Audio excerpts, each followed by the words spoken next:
तो ठीक है, आप जरा, you don't have to remember. I will tell you after 5 minutes, but just slow everything down. Try to make your mind halchal slow down and come here with your eyes closed, and then we can start. Just 5 minutes. I will record for us the time.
Take your time, but whenever you're ready.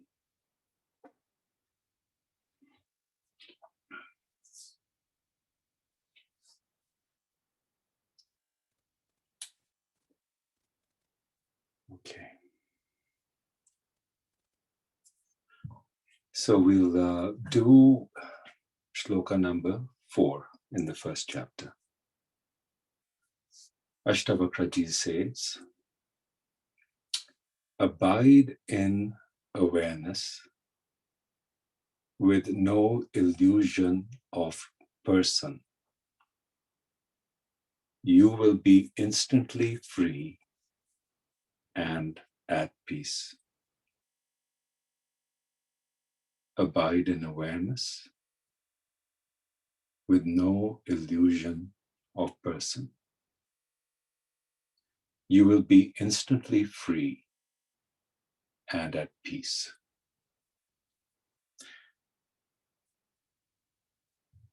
So let's understand what is meant by no illusion of person.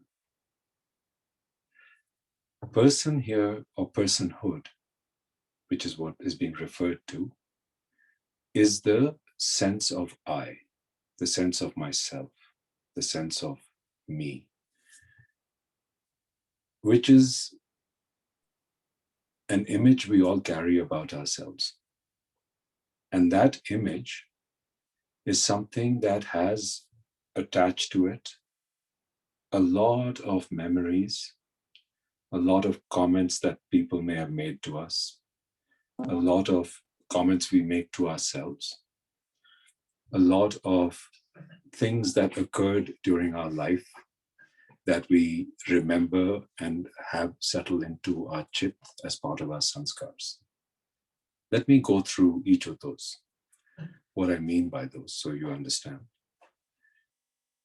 If you were 5 years old and your father said, you are such an idiot child, tera to kuch bhi nahi banega. The father may have said this in a moment of anger, but because you're at that point, it was such a strong statement, it settles. And it settles in the chit as an impression that I am not capable. My father told me this, I remember this. That's an example of a memory. And that becomes part of your sense of self. You look in the mirror every day and you see your features in a certain way, you see your hair in a certain way. It forms an impression. If you close your eyes and want to remember or think of who you are, there's an image you carry of yourself. That's a part of your ego.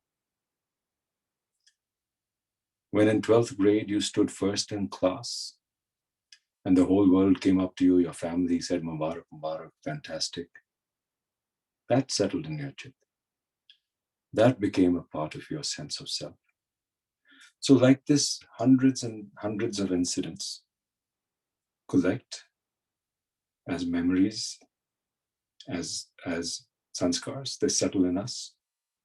And we really do carry a very strong sense of myself. All of us do this. So that's the personhood, the person. He says, he says, abide in awareness with no illusion of person.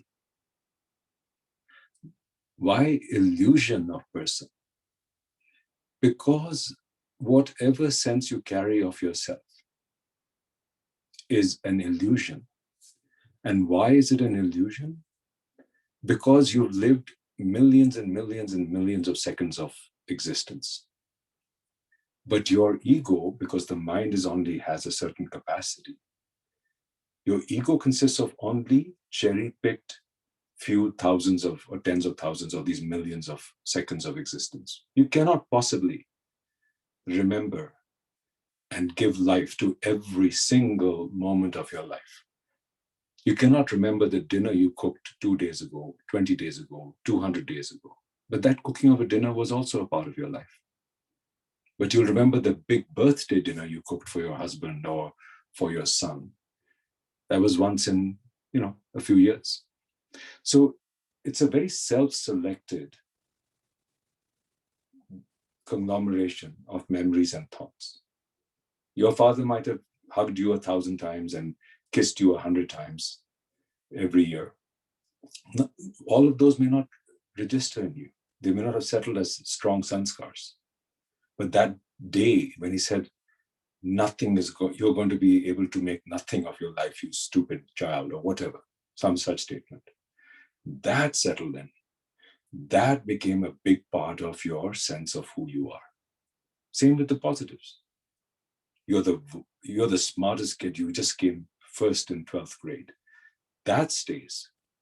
The fact that you failed a geography test 5 days before doesn't stick, right? So that's why it's an illusion. And why, in the sense that it is an incomplete picture of your real existence. So what happens? You form an ego, which is a sense of self, which is a conglomeration of experiences and memories and thoughts and images and fantasies of yourself. I'm handsome, I'm beautiful. The people are looking at me when I walk. People are hearing me, they think I'm bright. Maybe they do, maybe they don't. We don't know, but we decide for ourselves. Oh, when I'm talking, they think I'm very bright. All of these form into what becomes our ego. So what does he say? Abide in awareness with no illusion of person, which means destroy the ego. You will be instantly free and at peace. Let's focus on the word peace for a moment. Across the board, if you ask somebody, what do you want? People will say, I want more money. I want a bigger house. I want more recognition. I want my children to give me more respect. All of these things. There's a lot of those kind of things that will come. But keep asking, but tell me more. What is it you want? What is it you want? You will invariably find, when you dig deep enough, a lot of people, if not everybody, will end up saying, I want Shanti. I just want to be peaceful. It's such a deep need. And yet, it is one of the most difficult things for us to be able to get to and stay in, being peaceful. So why is it that if the ego was to get dissolved, Ashtavakraji is saying, you will be instantly in peace? The reason that we are not peaceful is because virtually every moment of your waking life, as long as the I is strong, this ego, this sense of self is strong. As long as that is very powerful in us,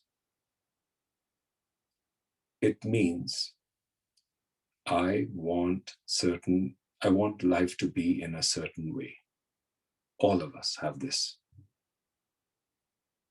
Whether we are explicitly saying it or we are implicitly wanting it, we want life to be in a certain way for me.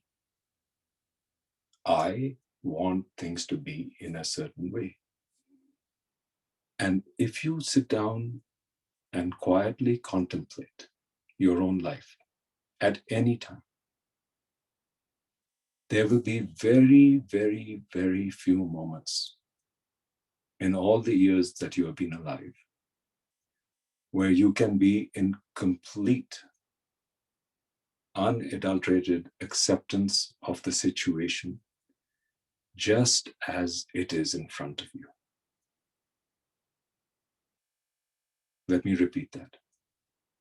There will be very, very, very few moments in your whole life where you can be in complete, unconditional acceptance of the situation just as it is in front of you.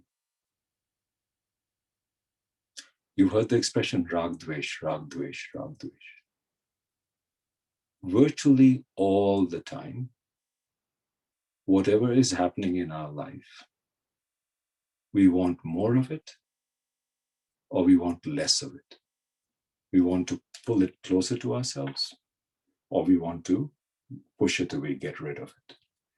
To be in complete acceptance, where you have neither an iota of pull or an iota of push, is incredibly rare. And whenever those moments have happened in your life, you are actually in a place of peaceful existence, of joyful existence. And sometimes, not sometimes, most of the time, we make spirituality become something very otherworldly, as if it's not of this world. There's this world and there's the spiritual world, which is something very far away. So I'm going to give a few examples, which more or less all of us probably have experienced in some way or form, to make the point of we have had access to a state of unconditional accepting joyousness. Let me state a few. There must have been moments when you've gone out into nature. It's a forest, it's the meadow, it's your backyard, somewhere. You're sitting quietly and the breeze is blowing. And you can actually feel the breeze on your cheek. Or your hair, just some hair moves and it tickles your ear. And you're able to actually just enjoy the sensation of this breeze touching and tickling your cheek, or making your hair move and tickling your temple. Or you're able to, and while that is happening, you're looking at some flowers and the leaves that are blowing in the wind. In that moment, in those short times that these kind of experiences have happened, you are just present. You're alive.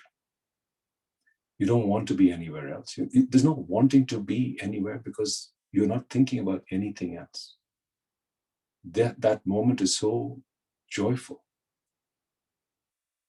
We've all experienced this sometime or the other, but it comes very sporadically and we just drop into it. And then in some of those moments, because your attention and your awareness is there, you see an ant that's fallen into the water or a moth that's in the water in the pool or something. You take a stick, you just pull it out and you just save it. You're just in a very comfortable state of presence. That is a spiritual kind of moment. Another example, if you enjoy some hobby, if you're a painter or a musician, or you enjoy listening to music, or you enjoy doing dance, or you enjoy playing chess, you've had these moments where you just are so engrossed in that activity that you enjoy so much. The world falls away. You're not thinking about the future. You're not thinking about the past. You're not thinking about the insult somebody gave you. You are joyous. You're peaceful in that moment. The problem is, these moments come very rarely in our lives. And when they do, they don't seem to last for very long. A few minutes, half an hour at the most. We stumble into them. The same thing happens when you're in complete attention and love with another being. That could be your lover when you were younger, could be your children when they were born, when they were really small and you first saw them and you first held them. You just want nothing else. You're not saying, oh my God. No, this child is everything. That lover, that person that you've fallen in love with, who's in front of you. You're not thinking about the future. You're not thinking about something else. So I'm giving these kind of examples to point out that what we are discussing here is not otherworldly. It is that ability to drop this overcomplicated mind that is forever full of thoughts, of requirements, of wants, of hatred, of anger, all of these things. Those are what leads to not being peaceful. And what is the antidote to not being peaceful? Or in other words, what is it that we need to do to get to peace? If the I falls off, if it's not about me and mine, even if it's for 15, 20 minutes, you fall into a place where everything shifts. Now, does this mean that this is the be all and end all of spirituality? No. But it gives a glimpse and a doorway to what it means to be able to live a life of spiritual peacefulness. And the fact that you've had those happen to you sporadically by accident means that it is there. Question is, can we make this something that becomes more and more our life? Can it be something that we can access at will? Can we get to a place of presence without needing the world to create a massive amount of excitement? We do fall into presence when there's a lot of excitement. Why do people enjoy going on a roller coaster? Think about it. Why does somebody enjoy going on a roller coaster, falling very fast? Because when you're falling at 80 miles an hour, your mind stops, everything shuts down. You become completely present to the excitement of this that's happening. And that creates inner pleasure, inner joy. So an external way to become very present is doing things like going on a roller coaster. And what is a roller coaster doing? It's creating an extreme situation. An external stimuli creating an extreme situation that makes you become present. You can't be going on a roller coaster and thinking, over the next year, I'm going to make money. No, you can't do that. It's too intense. So, what is the spiritual practice? How do you get to a place of being present in the most mundane of things, not needing yourself to be sitting on a roller coaster, not needing yourself to be sitting on a motorcycle driving at 90 miles an hour to feel present? How can the most mundane things make you into that same state that you get to when you're driving on a motorcycle at 90 miles an hour? If you can do that, then it's sort of like being in Disneyland all the time. Your life gets to be full of intensity, full of joy, full of aliveness. All the things that you feel on the roller coaster without having to pay $65 and without having it finish after 35 seconds. This becomes your life. This is available to each one of us. That's what the spiritual journey is effectively all about. How do you find peaceful bliss?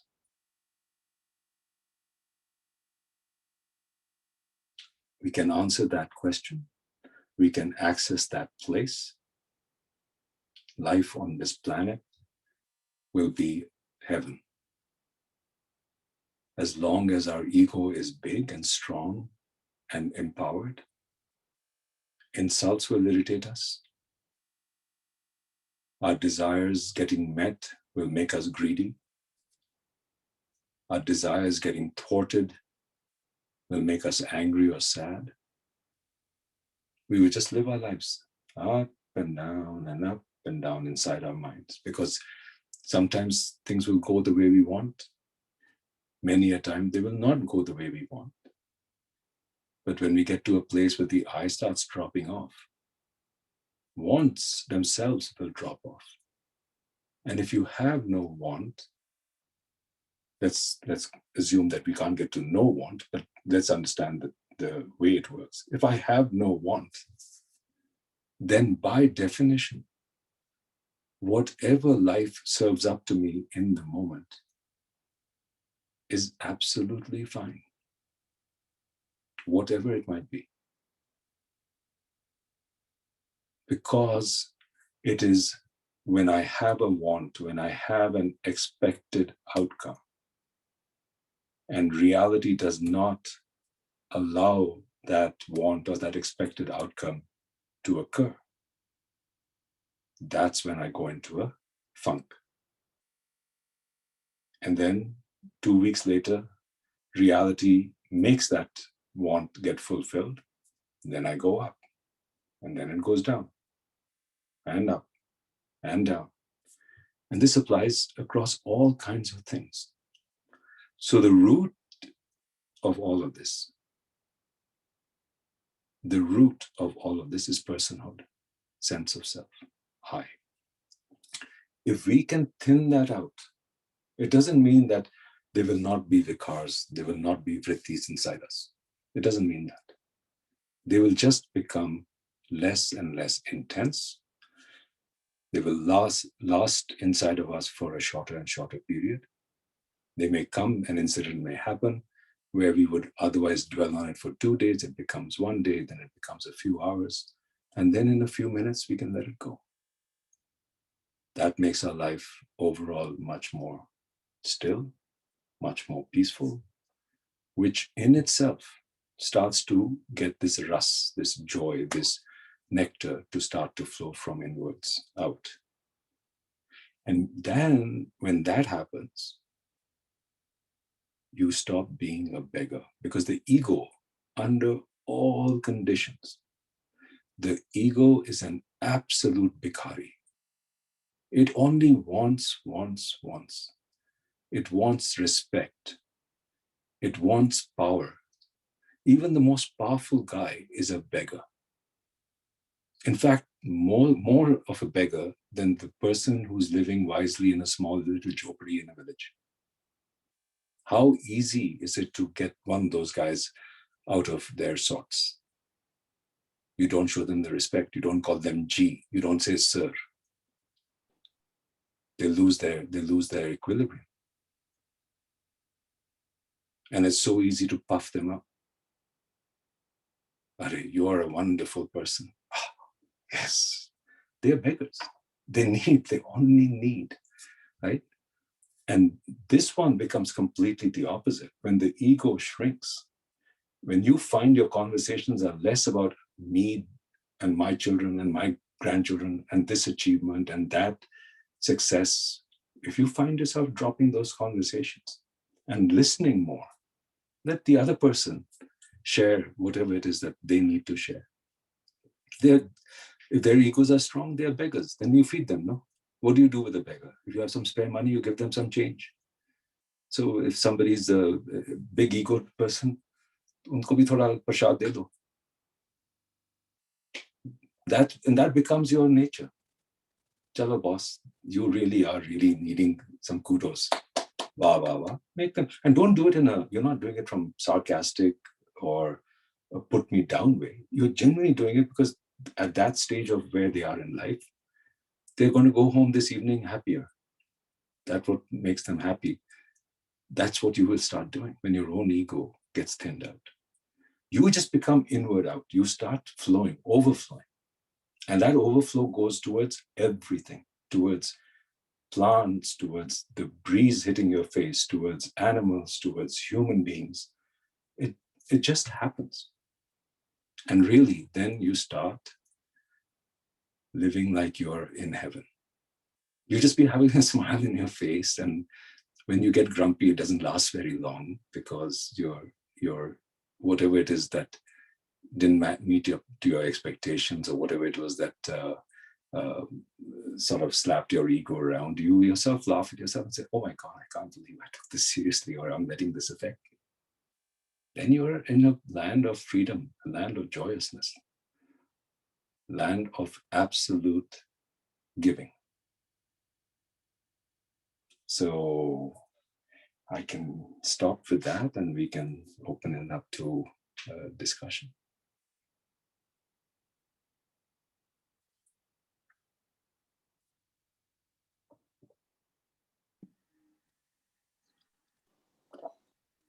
Anybody have question, please do ask. Or comments. It doesn't have to be a question. Yeah. So I have a question if nobody's asking. You said like if somebody, if I know that person likes, if I praise the person or whatever they do good, they like to hear that, boosting ego of the other person. Is it a good idea for me to do that as a person? Because here I want to tell myself, sit back, that dissolve my ego, but I'm boosting other person's ego. Yeah, so I've made making the them happy. I made the statement slightly flippantly and slightly jokingly, but here's it's a good question. Let's dig into it in a real way. You're going to meet two kinds of people, and I'm making a very binary, arbitrary sort of break. It's not quite, it doesn't have to be two, it could be 10 different categories, but for the sake of a discussion, there are two kinds of people that we interact with. There are those that really are connected to us through our birth, through our sanskars, through our life, right? Good friends fall into that category. Family members fall into that category. People that we have known for a very long time, that we love each other, fall into that category, that respect each other. So with those kind of people, there's again going to be two kinds of people. There's going to be the kind of person where you could very softly or very gently provide guidance, and they would take it nicely. Then you should. But there are going to be some, no matter how close they are to you, if you were to start lecturing them or in any way communicating, oh, you're a very egotistical person, you have to try to become better, they may not take that so well. So that's a judgment call you have to make. For those of this is that first step, that you actually have mutual respect and interaction and connection. But then there's a whole world of people out there that you'll probably meet once a year, once in 3 months at a big event or a shadi or whatever, right?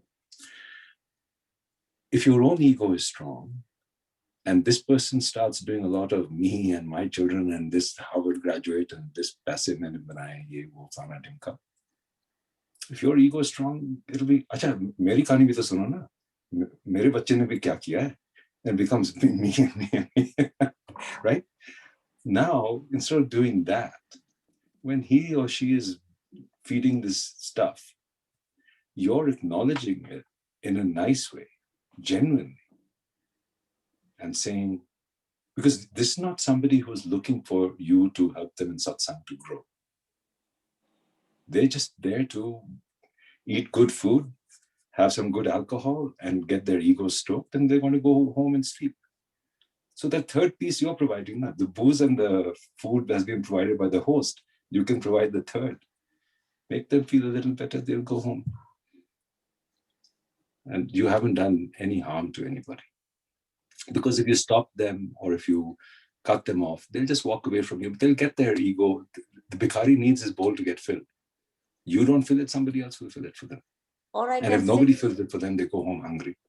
Or I can sit back and say, wonderful, that's it. I don't have That's to carry on my conversation of boosting the, oh, very nice, very this, oh, you look beautiful, or this color looks nice on you. Even though I don't have to do the judgment part, then again, I'm not getting where I should be judging if the kids are wonderful or whatever. No, only thing I can, my conversation will be very small and limited with them. I can say, oh, exactly. Wonderful. Exactly, wonderful. That's great to hear. I'm so happy for you, and you're done. But you fill their plate with coins. The bowl has got bhar gaya unka. That's all they want. Oh. Then they can dream for the next 48 hours. Ke, that Veena, I know she was impressed by me. She thinks I'm very good and she's really happy with my family. मैं तो hero निकल गया. So and I just gave my ear to listen that thing. That's So, okay. Yeah, exactly. Yeah. But should you do that with your own children or grandchildren and boost their ego? Aren't you doing a disservice at that point in time? Yes, they're especially at a younger age. Again, you got to balance it out, right? You don't want to also not, because they're also very fragile. Their egos are still not strong. So here's the thing, right? You don't want to be in a place where, while they're still in a formative stage, you don't want to boost it, but you also don't want to crack it, because an ego is, until you're ready to start exploring that aspect of your life where you want to get rid of it and drop it. And that has to come from inside. There has to be a certain level of maturity. It's probably not going to happen unless it's an exceptional child. It's not going to happen to an 8-year-old or a 12-year-old.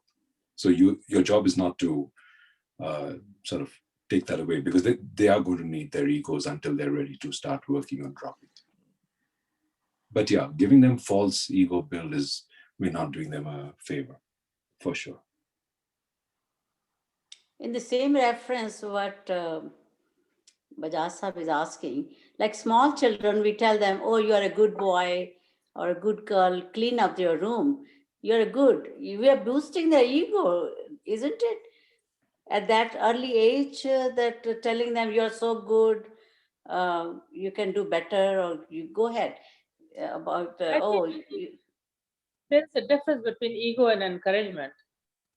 is this an encouragement, or then these kids think, oh, I'm so good even in education also. We tell them, oh, you are very good in math, okay? You're wonderful. Is it boosting their ego that, oh, I'm so good in math? Or it is just giving them encouragement? I think here's the thing, like in reality, children absorb more from looking and seeing what you do and how you behave and how you talk than in these words that you use. The words they will have an impact, but to the extent your own ego is big, to the extent you flare up and you have anger problems and you have wild desires and ambitions that you keep talking about, and your own conversation as a parent or grandparent is me, mine, look what we are doing. Or you're telling the child, you got to make the family proud. You got this surname. This is a big name. You have to keep the jhanda going and stuff like that. Now that's feeding an egotistical perspective, right? For example, on the other hand, if they're doing well in math, encouraging them and saying, that's great, I'm so glad. But then if you've reached a certain sort of state of your own, automatically you will start mixing in with those words. So it looks like you've got what it takes to succeed in life. And you've been blessed to be born in a family where you got everything. And there are people just down the street who may not have been gifted with the same intelligence that you got, and definitely don't have the resources that you have been given. You always remember to be grateful. Remember when you have surplus to help. You can inculcate success with other values. If you're already yourself wanting to live that way, it'll come through. Right? So it doesn't have to be a binary. You must succeed and you must do the jhanda for this family because your pardala was this, and we were whatever. There's everybody has their stories. Yes. Fine line there, huh? Fine line to walk. Yeah. And really, if you start living in a certain way, you're always doing activities that are not self-centered. Your attitude is, they are watching, they're absorbing very much. And it may not show up in their teens, but you guys know, you all had, the children will start becoming reflections of you by the time they start becoming mid-20s. But why not use the same standard for everybody? Why make an exception for your family versus casual people walking in a party, and I mean, not that you burst their bubble or something if they are on an ego trip, but you know,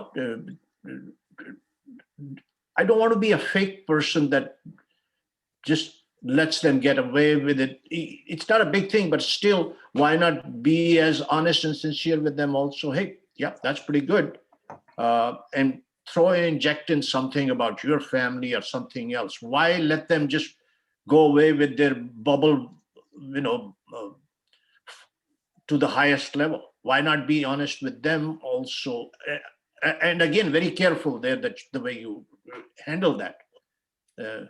There's a couple of things, and that's a harsh and strong way, but there's a couple of things, right? If you want to go down that path, you have to be yourself, super, super peaceful and super, super, what's the word? Advanced. Mm-hmm. Because here's the thing. If there's a sense that this guy is so full of himself or he's so full of shit, mm-hmm. if there's even an element of that when you're hearing this, right?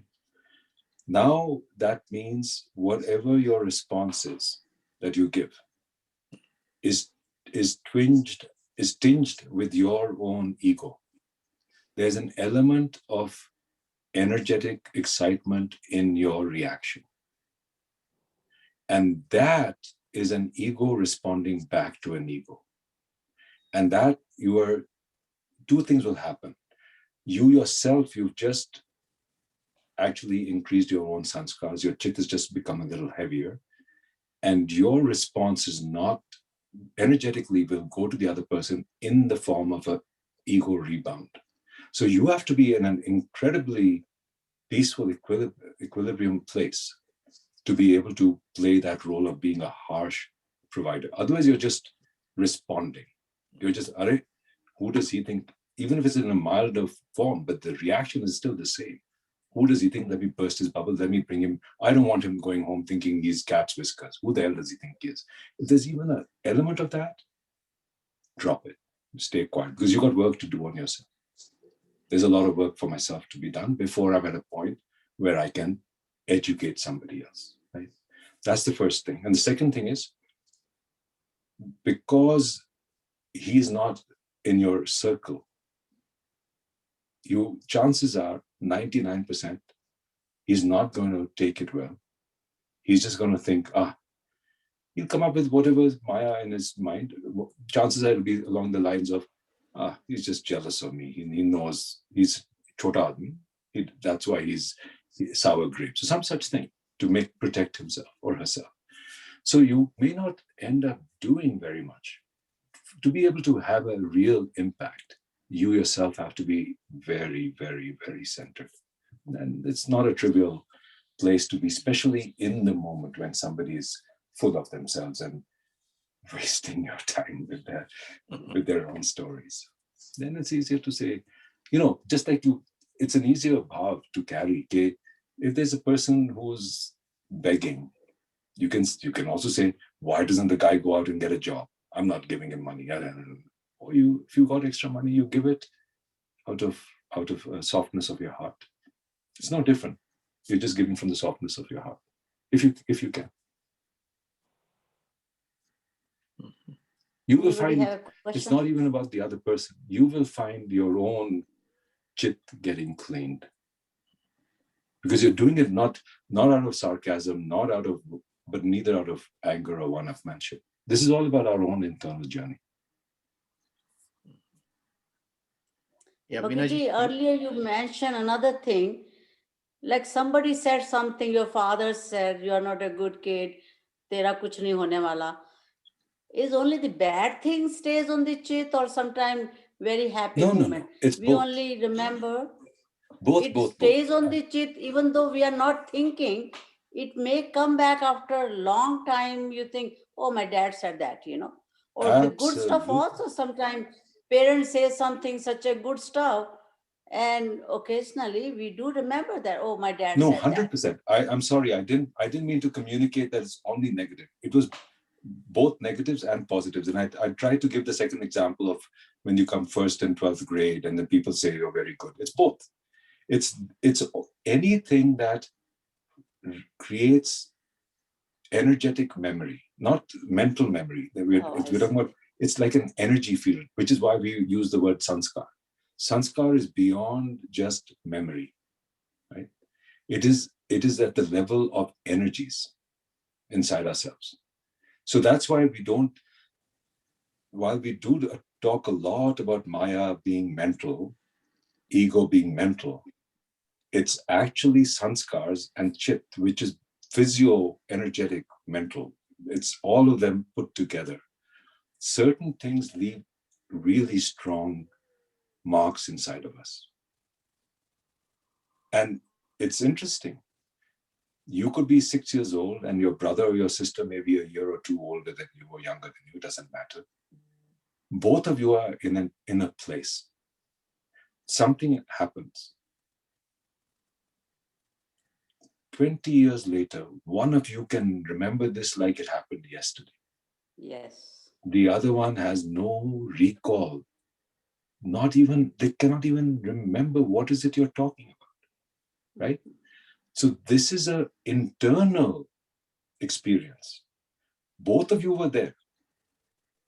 But for one, it became a very, very big sanskar, heavy sanskar that settled in you. For the other, it just washed away, right? So this is why the whole sense of self is Maya. It's an illusion. Because what sticks in who, we don't, there's no simple formula to explain it.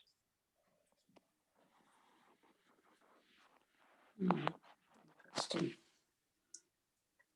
So, is this sanskar is we do something in repetition again and again becomes a sanskar, or one time something happens that becomes a sanskar? So sort of think of, it's like building a bank account, right? One intense experience, winning one lottery jackpot could be $1 million, or it could be day after day collecting $10, $10, and you'll wake up at a certain point, you've also got $1 million. So similarly, sanskars can be one intense or a few intense things that each time really builds into something inside of you. This energy gets really powerful. This sanskar gets really established. Or it can be small, repetitious things again and again. And you keep, so a sanskar exists because something happened. Like, in fact, you used a good example. Your father, going back to that same example, your father said that when you were 5 years old or 6 years old, that you're a stupid person, nothing. You're going to amount to nothing in life. 15 years later, you sit for an exam and you do badly. And the results come out and you're at the bottom of the class for some reason. That sanskar comes out as a vasana. My father also said, I'm useless. मैं तो सच्ची, मेरे से कुछ नहीं होने वाला, right? This is how a sanskar comes out as a vasana. Now it got further strengthening in it and it goes, settles back in the chit. But now it's become even more pakka inside of you. And similarly on things that are successful. लातों के भूत बातों से मानते नहीं तो क्या करेंगे जी? योगेंद्र जी आप रिलेट कर रहे हैं इसको, हाँ लग रहा है। योगेंद्र जी ये जर्नी आपके अपने लिए है, लात मारना है तो अपने को मारिए। अगर आपसे कोई गलती हो तो आप अपने को लात मार लो, दूसरे को नहीं। अगली बार सुधर जाएगी। किसी गधे के पीछे खड़े हो जाइए, वो लगा देगा लाते खूब अच्छी तरह से। So Arjun ji, give us some homework. So next time before we meet you, we should work on ourselves for that homework. We Good should point. get some homework. Very good point. What do you think, everybody? That's a good point. We should either rewatch what we do, sit back. सबको homework देना चाहिए थोड़ा सा. That's a good point. Let's try one thing. Try to find 5 minutes. Sit outside where nature, try to be in nature, because that's hopefully that in your backyard, outside somewhere. Try to feel the breeze, the wind touching you. Try to notice the sun warming your skin. And just initially your mind will be running, then you'll go back to feeling the breeze touching you. Then your mind will run, then you'll feel the breeze. And as time passes, if you slow down and you slow down, the mind will become more and more quiet. And the feeling of the breeze, if it's blowing, touching your skin, making your hair move, the sun warming you, will become more and more, and you lose that, you get lost from that less and less. And see what happens 5, 7, 8 minutes when all you're doing is feeling nature, whatever that nature is that's touching you, including looking at a flower or looking at just a leaf. Like here in Tahoe, these aspen trees have these peculiar things about an aspen leaf, is that even the littlest breeze makes it flutter. So if you look at a bunch of aspen trees, they're like shimmering, and they've got this thing where the sun shines on an aspen leaf at a certain angle, it's brilliant. It goes from green to this golden thing, right? So you look at an aspen tree, it's very easy to start seeing the dance that is going on with even the slightest breeze, because it's just the shimmering that's happening. And if you can find your own equivalent in wherever you are in nature, where you can just be doing nothing but watching the elements doing their dance. And the more you can become not judging it, not labeling it, not doing anything, just experiencing that dance of life. See what that does. See if that makes you feel, at the end of it, a sense of joyous or peacefulness or whatever. There are so many different attributes, but they're all in that direction. 5-10 minutes, give it a shot. तो धूप में बैठ के नहीं करना, सबका रंग काला हो जाएगा नहीं तो। Sunscreen लगा लेंगे. So I hope everybody, I think we should all agree that we will do that, so that we can experience what you're saying. Yeah, after a month we feel can that. share our experiences. Yeah, it will be Yes. fun to see That's a what good comes Really, out of it. then we can see if we really hear the voice even in this wind also has some kind of very charming noise little bit. So let's see, we all can share our experiences. Very good idea. Good. The one thing that really would, and I'm glad you keep asking, because I think every week we come up with some idea of trying some tariqa, trying something. The important part of this journey, this is so critical. Intellectually understanding all of this is 5 sentences. It literally is not more than 5 sentences. Ego ko nikal do. Intellect ko quiet kar do. Mind ko stabilize kar do. These are so mundane. But saying that I've understood it, I understand what you're saying. That's not the journey. It's not even the beginning of the journey. The true journey begins when you start to do the things, feel the changes inside. Otherwise, we can talk like this for the rest of our lives, and the movement will be very, very little. So so please try with sincerity for yourselves. Just try it and see. And for some people, it may do a lot. For others, it may do very little. But give it your all. So, Arjun, what is the best time to do? I don't Whatever think it matters. suits you. Yeah, Whatever exactly. suits you. There you go. I think early morning. Early morning. Early morning is a good time. धूप नहीं होती Yes. उसमें. By the way, हमें धूप evenings are चाहिए. also, it's a good, when's a good time? When either time when the light is getting very soft, right? Mhm. Mornings and evenings are nice times where, but go with your own nature, experiment, try. It depends. Also, sometimes if you're finding that you're already our own lives based on whatever is going on, there are times during the day when our mind is too much. There's just whatever it is that's filling us up. And that may not be the best time to try to do it. There are other times when you're actually suddenly you're feeling I'm in a good place. Catch that opportunity, and now this is a good time to try it because I'm already semi-peaceful. I'm not in a lot of internal turmoil right now.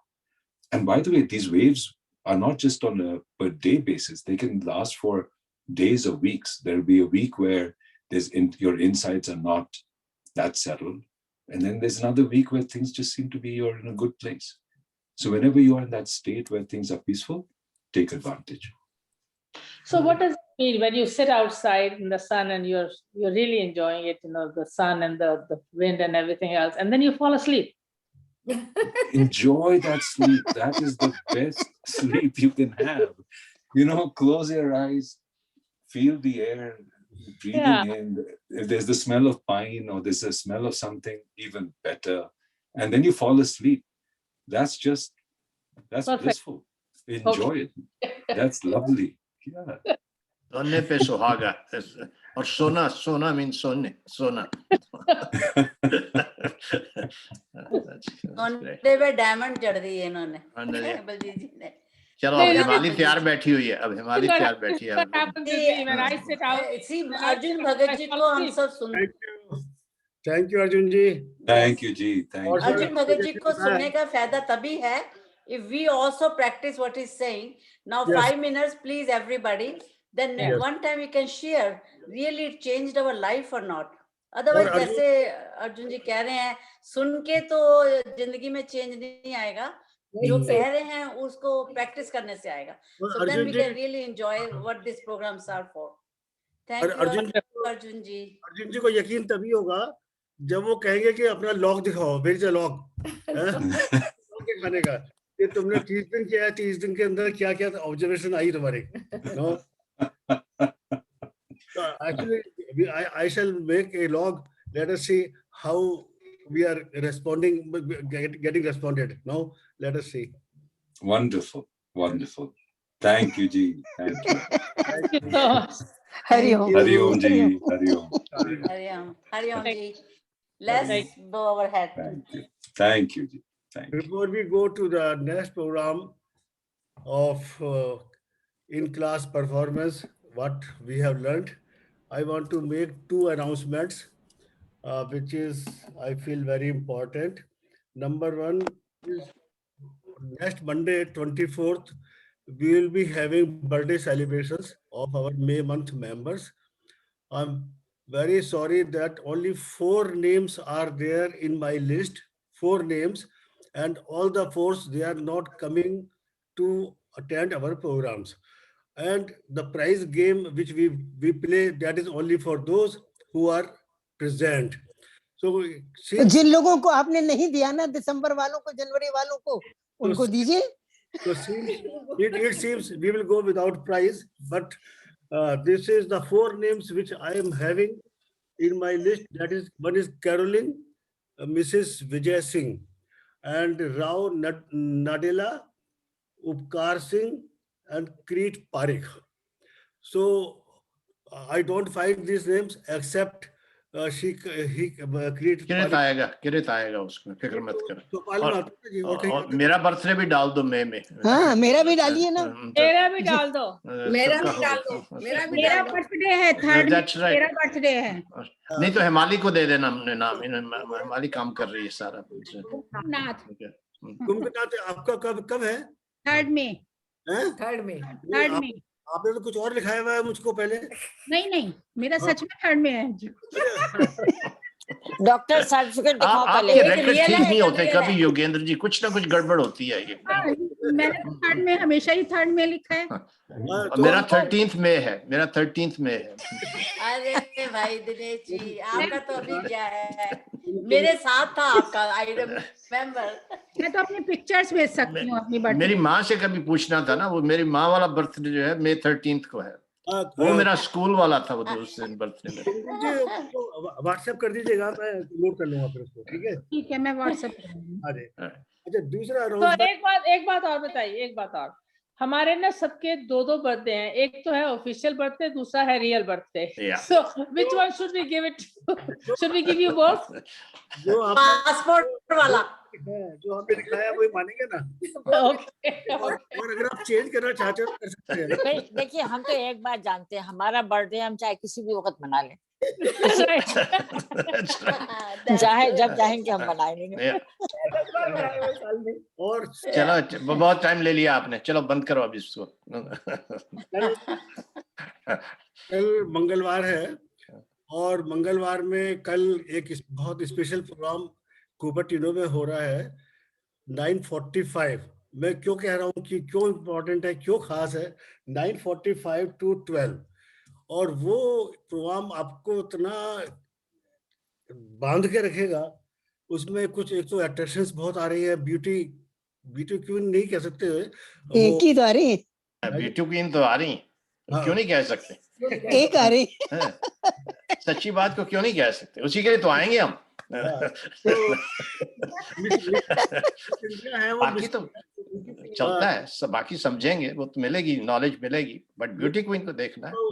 2016 की हैं वो शिल्पा कटारिया, उनको आप देखेंगे, दर्शन होंगे उनके, वो बातें भी करेंगी आपसे। तो वो कितने किस टाइम आएंगी वो नहीं मालूम है, 11 बजे आएंगी, 11 बजे। आपसे तो नहीं पूछा मैंने। मैं समझी आप सीरियसली पूछ रहे हैं, इसलिए वो मैंने बता बेचारे दिया। स्टोरी बांध रहे हैं और फिर बीच में गड़बड़ हो जाती है। वो तो स्टोरी ये मान रहे हैं कि पूरे टाइम रहिए, आपको पूरे टाइम रहना पड़ेगा। आपने गड़बड़ कर दी प्रेमा जी। मैं समझी सीरियसली पूछ रहे हैं तो मैंने बोल दिया। आज छोड़ दीजिए योगेंद्र जी, बहुत हो गई आपकी इन्फॉर्मेशन, बहुत काफी हो गई। चलो धोखे में रह जाएंगे, वो किसी भी टाइम आ सकती है, किसी भी टाइम जा सकती है। तो आपको 9:45 से 12 बजे तक पूरा देखना होगा। हाँ वही तो मैं समझ रही हूँ, आप क्यों पूछ रहे हैं। देवा जी समझती नहीं है, बुद्धू है। वो बुद्धू तो है, पर आपके साथ रहते रहते थोड़ी अकल आ गई है अभी।